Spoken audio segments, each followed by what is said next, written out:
আমরা যখন ছোটবেলায় বাবার হাত ধরে হাঁটতাম তখন ভাবতাম এই হাতটাই পৃথিবীর সবচেয়ে শক্তিশালী। কিন্তু সময়ের প্রয়োজনে সেই হাতটাকেই যখন বিদেশের মাটিতে হাড় ভাঙা খাটুনি খাটতে হয়, তখন আমরা কি একবারও ভেবে দেখি বাবার মনের অবস্থাটা কেমন? প্রবাস মানে শুধু একটা পাসপোর্ট বা ভিসা নয়।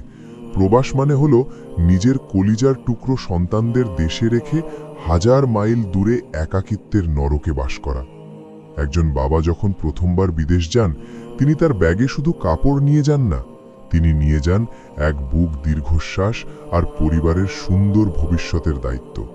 তিনি জানেন সেখানে গিয়ে তাকে রোদে পুড়তে হবে, বৃষ্টিতে ভিজতে হবে, হয়তো অসুস্থ অবস্থায় নিজের সেবা নিজেকেই করতে হবে। তবুও তিনি যান, কারণ তার কাছে নিজের সুখের চেয়ে সন্তানের মুখে হাসি ফোটানোটা অনেক বেশি দামি। বাবা যখন বিদেশ থেকে ফোন করেন, আমরা প্রথমেই জিজ্ঞেস করি, বাবা আমার জন্য কি আনবে?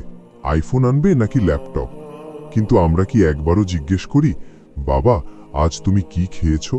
তোমার শরীরটা কি আজ ভালো আছে? একজন প্রবাসের বাবা তার জীবনের সেরা সময়গুলো বিসর্জন দেন শুধু আমাদের জন্য। তিনি তার যৌবন বিলিয়ে দেন আরবের মরুভূমিতে কিংবা ইউরোপের কনকনে শীতে।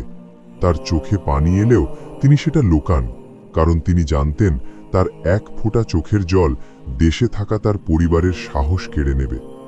প্রবাসে তিনি হয়তো ডাল ভাত খেয়ে দিন পার করেন, কিন্তু দেশে যেন তার সন্তান ভালো খাবার পায় সেটা নিশ্চিত করতে তিনি কোনো কার্পণ্য করেন না। আমরা এখানে উৎসব করি, নতুন জামা পরি, আর বাবা সেখানে ওভারটাইম করেন যেন আগামী মাসে আরেকটু বেশি টাকা পাঠানো যায়। প্রবাসে বাবার একাকিত্বটা খুব ভয়ানক। যখন জ্বর হয় তখন কেউ মাথায় হাত বুলিয়ে দেওয়ার থাকে না। যখন খুব মন খারাপ হয় তখন কারো সাথে প্রাণ খুলে কথা বলার থাকে না।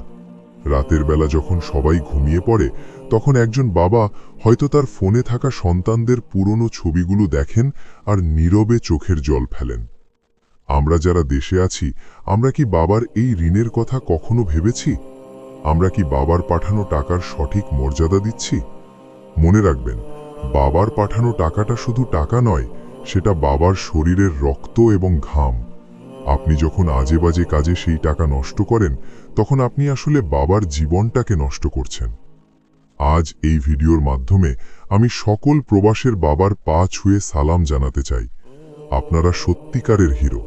আপনাদের এই নীরব ত্যাগ হয়তো ইতিহাস লিখবে না, কিন্তু আপনাদের সন্তানদের জীবনে আপনারা যে ছায়া হয়ে আছেন তার কোনো তুলনা হয় না। আর সন্তানদের কাছে আমার অনুরোধ, বাবার সাথে কথা বলার সময় একটু নরম সুরে কথা বলুন। তাকে অনুভব করান যে আপনি তাকে ভালোবাসেন, শুধু তার টাকাকে নয়।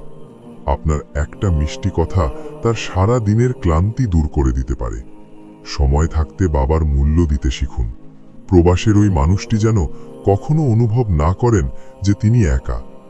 যারা এই ভিডিওটি দেখছেন, যদি আপনার বাবা প্রবাসে থাকেন, তবে আজই তাকে ফোন করে বলুন, বাবা আমি তোমাকে অনেক ভালোবাসি।